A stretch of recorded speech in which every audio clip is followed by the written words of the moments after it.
Hey, I have another product here today. It is in, I think, the largest box I've gotten so far. And it's this one. It's about this tall off the ground. I'm not that tall, but that's still pretty tall. Anyway, it's from Squier, or Fender. It's a guitar package with guitar, amp, everything. Electric, of course. It's not too heavy. I can lift it up, but it feels a bit hefty. All right, I'm gonna cut off all the tape, and then I'll show you what's inside the box, but come on. That's a rather large lad right there. All right, the box is open. It's still this tall, it's still just this tall. It's like I'm a magician at my table. What I'm gonna pull out of nothing, cardboard, and a lot of other filler too, but there's a bunch of boxes in here for sure. One box, this is likely the amp.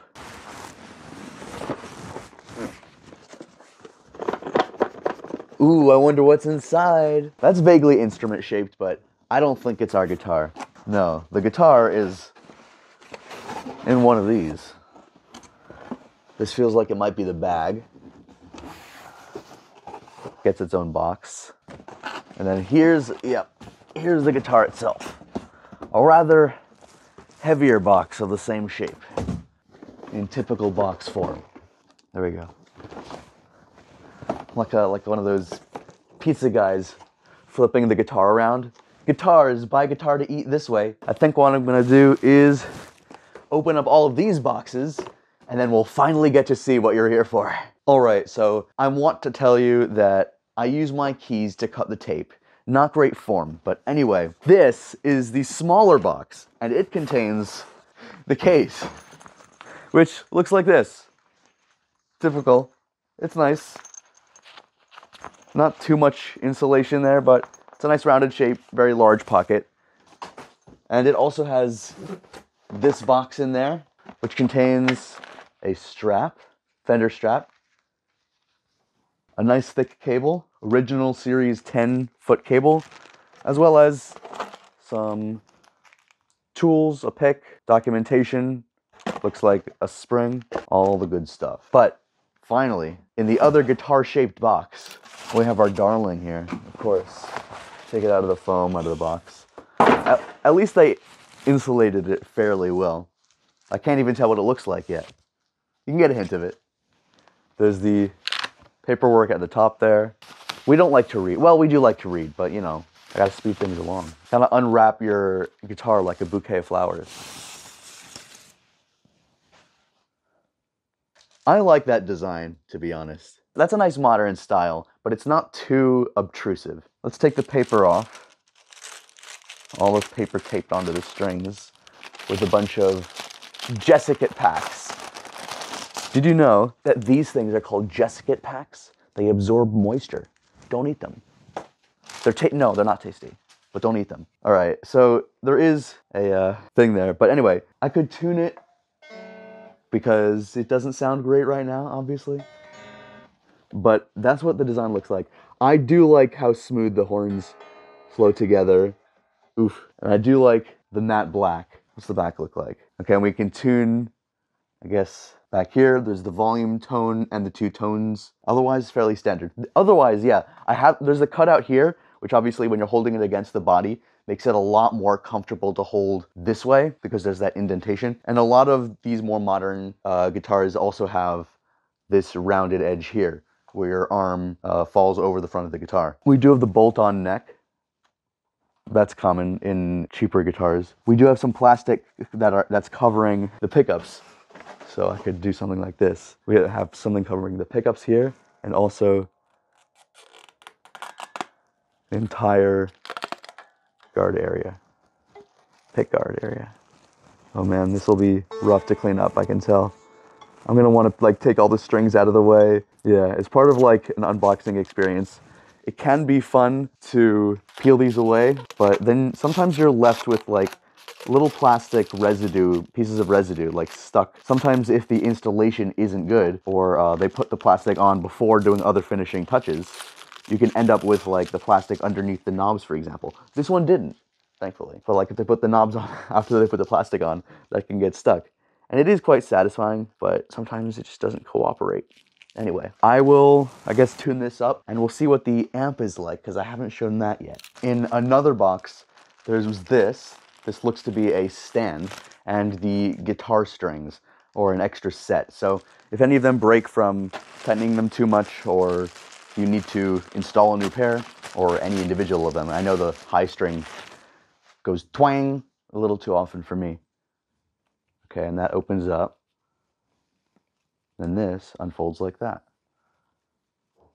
Cool. And then we can tighten that back up there. So when I need to place the guitar on the ground, I already have something, so I don't need to just put it in the case by itself. We'll also do a case fit test, I suppose. I can put the guitar in the case itself and see how much it rattles around in there. Because sometimes, I mean, most of the time, it's like a typical bag, right? This is 22 fret, so it's not huge. It's like pretty small. Definitely not the biggest guitar. So let's see how it fits in there. Also, if you're gonna hold one of these by the side handles, do some shoulder curls like this, or else you'll get fatigued. That's not that bad. Definitely a lot of empty space to the sides, but I suppose that's like extra cushioning. It's not too thick, but it's also not bare, so it does feel like there's an okay amount of cushioning on the inside, but it's obviously not going to survive much in terms of wax. But like the edge here, even though it's not thick, provides some sort of impact resistance. Then there's belt clip there, as well as there if you want to attach something to carry it alongside. But there's also the handles here and the pocket in the front, obviously. Now, the last box, the amp. And we'll test this out with the guitar too. This is just what it looks like when it's opened. And it looks like it comes in a plastic bag as well. Anything else in here? Looks like some paperwork. It says read me first. I don't know how much I trust that. I tend to read these things last, but I might give it a sneak peek. We'll see. My record on this hasn't been great. Take this out of the bag. Not too large. This is the Frontman 10G, and the guitar is the Stratocaster. So these are, I suppose, the light to middle range. These are on the lower cost end of Fender's range here. This has gain, volume, treble, bass, auxiliary in, headphones, the light, and power. And then the name over here. Then it has the paperwork, etc., etc. It has the handle that's around the size of my hand, a little bit smaller, so not super comfortable, but at least it works. It has the typical metal corners and the fake leather that's just like a molded plastic, and it's around this big. So I'm gonna plug this in, then I'm gonna get a tuned guitar plugged into this using the included cable, although there is no included tuner, so I'll have to do it myself using probably an app or a tuner I already have. I do like using an app, they're more precise, so I'll get that done. I just need to find a place to plug in that's a little bit closer to the wall. Although this is an okay length, probably around 4 feet, 4.5 feet. That should do. I have installed a platform upon which the amplifier sits, as well as the guitar, its companion. Let's see if I can get this further back, if we can get a full picture here. Not a lot of room, but let's see what we can do. We can test out the different functions of the amplifier and play with the guitar a bit. I plugged one side of this cable in, very floppy, no kink, it's very nice. It says Fender on it. The guitar is tuned up. Now, I did notice a couple things while tuning this up. Let's just plug this in first. There we go. And these are the switches for the pickups here. 1, 2, 3, 4, 5. By itself, it actually sounds pretty loud.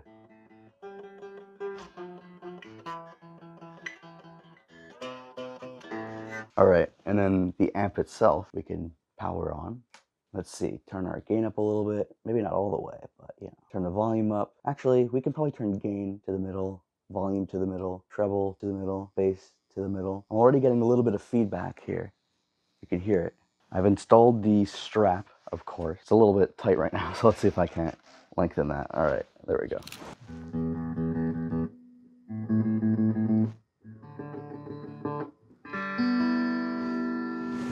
That's what it sounds like on the first setting, like this. Second setting. Ooh, that got rid of a lot of the feedback. Switching from the first to second setting. So I'm guessing there's a lot more feedback in certain places. 2. 3. Feedback again. 4, no feedback. 5, feedback. Every time is a flick, is a switch, is a change to the next level.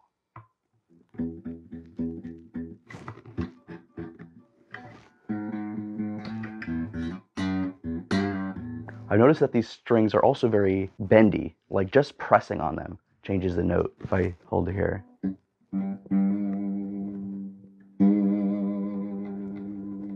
Or just pressing it down, because it seems high action right out of the box.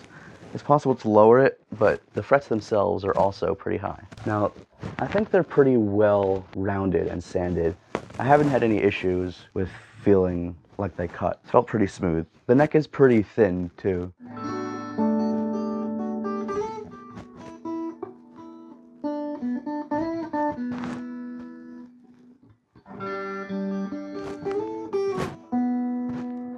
All right, let's see what it sounds like in overdrive.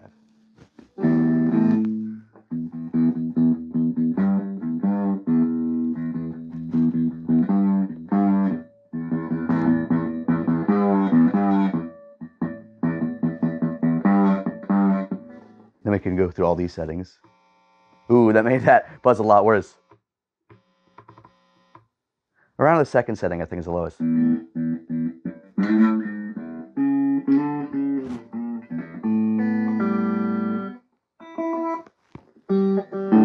Definitely gives it a big boost. I think the quality of the amp is okay. It doesn't come across great in this microphone, I don't think. But if I'm on just the normal setting here, let's say I turn the bass up and down. That's pretty noticeable. That's a good range. How about the treble? Let's turn the back down. Okay, treble. Less noticeable, but definitely still there, and a good amount of range. Gain, obviously. You want to turn that to max, I suppose. I have everything on my guitar set to max. I like the look of this guitar. It's also relatively comfortable for me since I'm pretty small.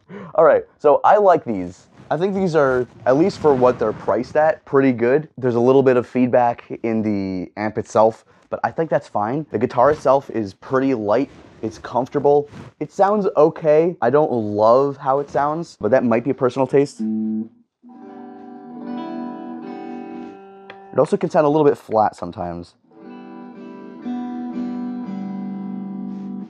Maybe a little cheap, not full, but otherwise, like, I don't know. I can't say I notice it too much.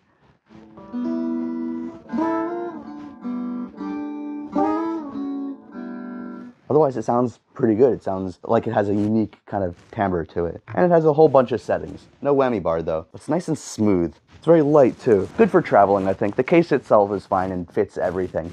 And the stand here, too, where I can put the guitar when I'm done with it, is right here on the floor next to it. And let's turn this off. You know, for a second there, it looked like the amp was saying something besides its name. If you look closely, you can see that it obviously says Frontman 10G, right? But, you know, if you're not looking closely, it could just be the OG. I don't know. I can't say this is the OG. But it comes up to maybe like their kneecaps, maybe their waist or something. I don't know. Got a cute little strap there. That won't last long. It's not too heavy, but, you know, just wanted to show off what it's like to pick up amps all the time. You know, it has results. I'm kidding. I'm kidding. I still sit and play with these guitars all the time. I like it. I like the Phantom of the Opera look this one got. Come on. Don't tell me you don't see it. Let me know what you think about the guitar, the amp, and how I talk about them. I feel like I jump around a lot, but I feel like that gives it some amount of, just the right amount of ADHD. I'll see y'all next time.